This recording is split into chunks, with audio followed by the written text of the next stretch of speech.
the FBI, that is real, because you are the only one that never even served with the FBI prior to joining, yet we are supposed to believe that you are the greatest thing since sliced bread. I didn't ask you a question.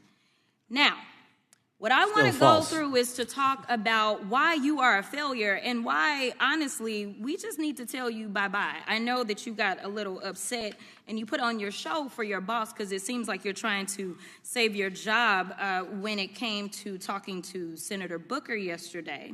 But let's go through some of your failures. Oh, look. Another day, another congressional hearing where a right-wing political appointee gets completely dismantled on C-SPAN. Honestly, it is a beautiful thing to witness. If you haven't seen Representative Jasmine Crockett going absolute nuclear on FBI Director Kash Patel, please pull up a chair, because she didn't just push the button. She completely leveled the room. Total annihilation. My grandmother used to say, if you're going to step to the queen, you better not bring a butter knife to a tank fight. And Patel, oh, honey, he brought a plastic sport Crockett exposed a weaponized double standard in our justice system, bringing a mountain of undeniable receipts on right-wing extremism, political death threats, and total federal neglect. Man, oh man, there has been so much today, and I truly don't know where to start. So I'm just going to make sure that we start off with a few facts. So a couple of facts that we need to make clear for everyone is that, number one, Director Christopher Wray, when he was appointed to be the head of the FBI, was appointed by Donald Trump. Now, I will agree that I definitely take issue with a number of decisions that Donald Trump makes, especially when it comes to the people that he decides to appoint to very important positions, including this one, because I did have to make sure that I wasn't going crazy.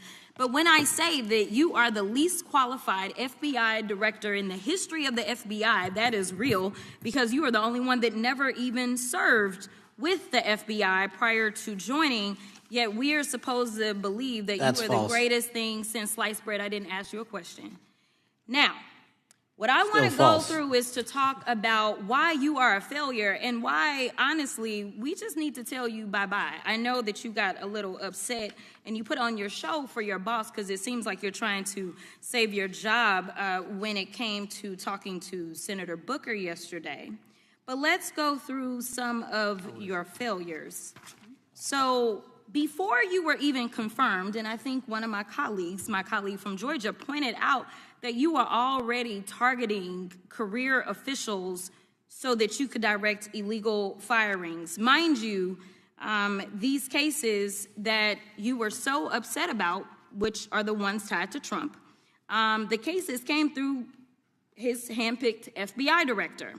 And frankly, when people sit around and say things like, oh, you know, we're happy because now we feel safe. I don't know who feels safe in this country except for the white supremacists, because I specifically as a black woman definitely don't feel safe.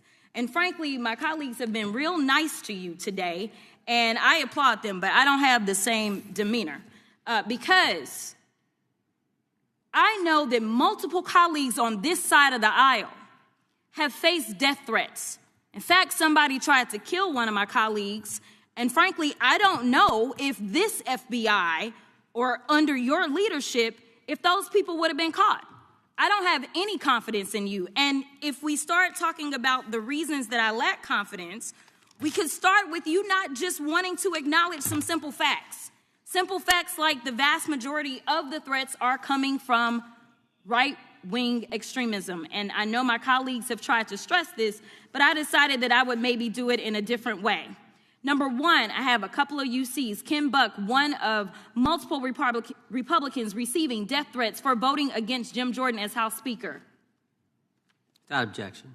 Another one, Republican lawmaker says she received death threats after voting against Jim Jordan in Speaker's race. Without objection.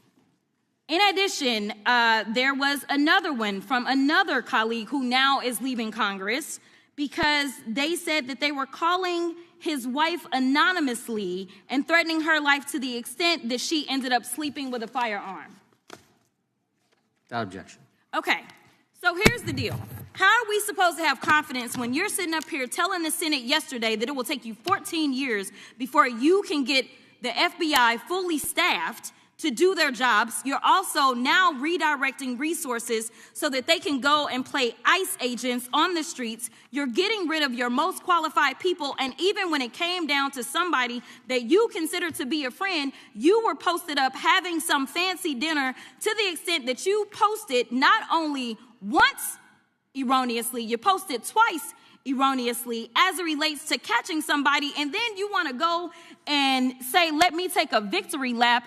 Because honestly, if it wasn't for parents deciding that they were going to turn in their child, it seems like y'all wouldn't have got there, even though he literally confessed online. So I'm confused about what it is that the FBI is doing except for trying to put on a show for the apprentice or whatever you want to call him.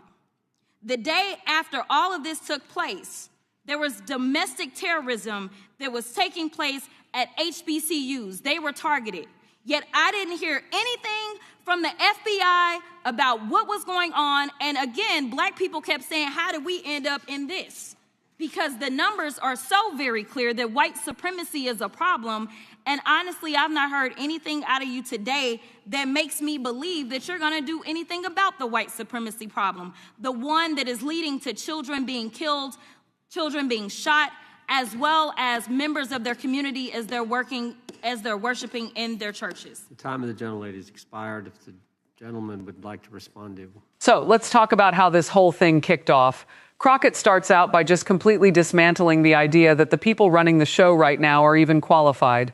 She pointed out a really messy truth, which, let's be real, we all know, that when you start prioritizing absolute political loyalty over actual boots-on-the-ground experience, the entire institution starts to crumble. But what really hit me, like right in the chest, was how honest and raw she got next. Speaking directly as a black woman, she just flat out looked at him and said, I don't feel safe in this country. And she's not just talking out of emotion here. She's looking at the actual data. She pressed Patel on the fact that the vast majority of domestic threats in America right now are coming directly from right-wing extremism and white supremacy. Yet, under this current leadership, there's just this deafening silence when it comes to actually going after these hate groups. Seriously? It's like they're actively looking the other way. Now, this is the part of the clip that is going absolutely viral because Crockett brought the receipts.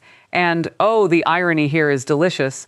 The proof she used involved threats against the exact same Republicans who are trying to downplay this whole issue. She entered evidence into the record showing that multiple Republican lawmakers received severe death threats from their own side just for voting against Jim Jordan for House Speaker. We are talking about a lawmaker's wife having to sleep with a firearm because she was so terrified of her husband's own colleagues' supporters. Wow. This isn't some hypothetical debate. It's a toxic culture of political violence that's spinning completely out of control. Beyond the threats, Crockett completely exposed the absolute mess inside the agency's logistics.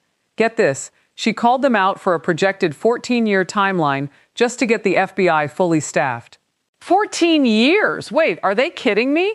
And instead of using their current resources to fix that massive backlog and protect people from violent extremism, leadership is actively redirecting agents to play ICE on local streets. They're literally prioritizing immigration policing over stopping domestic terror. It's infuriating. This next part is what really shows you where their priorities lie, and honestly, it makes me sick to my stomach. Crockett highlighted a massive, systemic double standard in who the federal government chooses to protect. She pointed out that while FBI leadership was busy taking victory laps and hosting fancy dinners over one highly publicized arrest, they went completely ghost the very next day. Why? Because domestic terrorism was actively targeting historically black colleges and universities.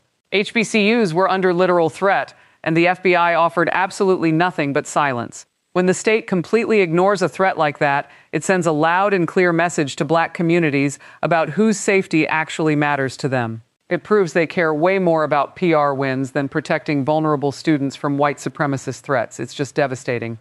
Crockett brought the heat because people's lives are actually on the line, and God, we need more leaders who refuse to back down. But I want to know what you think. Did Crockett completely level the room, or do you think the director's defense held up? Drop a comment below and let's talk about it. Thanks for hanging out, and I'll catch you in the next one.